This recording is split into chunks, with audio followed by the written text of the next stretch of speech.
नमस्ते आंटी। नमस्ते बेटा। अरे बेटा चाय पानी तो होता रहेगा, पहले ये बताओ आप कमा कितना लेते हो महीने का? ज्यादा नहीं भाई साहब, महीने के 70-80 हजार कमा लेता है। 70-80 हजार? मतलब सरकारी मुलाजिम हो बेटा? जी अंकल जी, टेलीकॉम सेक्टर में काम करता हूँ। तो बेटा घर में 2 व्हीलर है या 4 व्हीलर? शादी के बाद मेरी बेटी को किस में घुमाओगे फिर? जी अंकल 4 व्हीलर है, 4 व्हीलर। अरे आप चिंता ही मत करो, शादी के बाद तो रानी बनाकर रखेंगे आपकी बेटी को। बहन जी बात तो अच्छी है आपकी, पर रानी किस में बना कर रखोगे? खुद का घर है या किराए पे रहते हो? अंकल जी खुद का घर भी है और साथ में 200 बीघा जमीन भी है।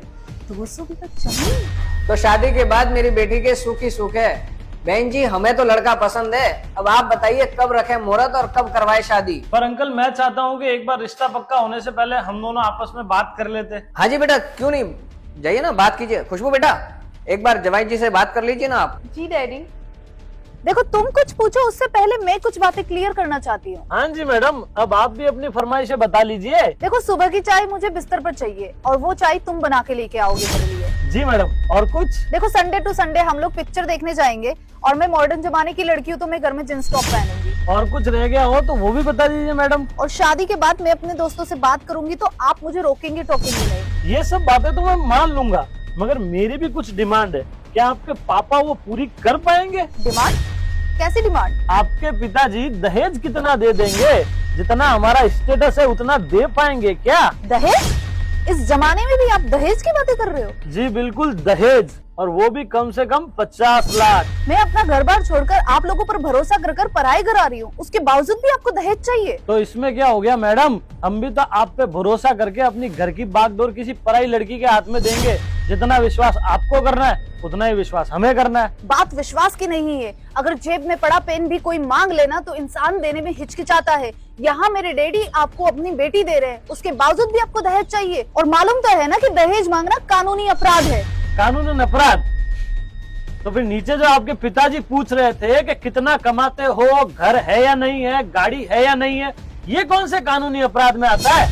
मतलब मैं कुछ समझी नहीं। मतलब ये है कि क्या आपके पिताजी ने एक बार भी पूछा कि मेरी काबिलियत क्या है, मैं कितना पढ़ा लिखा हूँ, और अगर सरकारी नौकरी कर रहा हूँ तो कहीं रिश्वत तो नहीं ले रहा?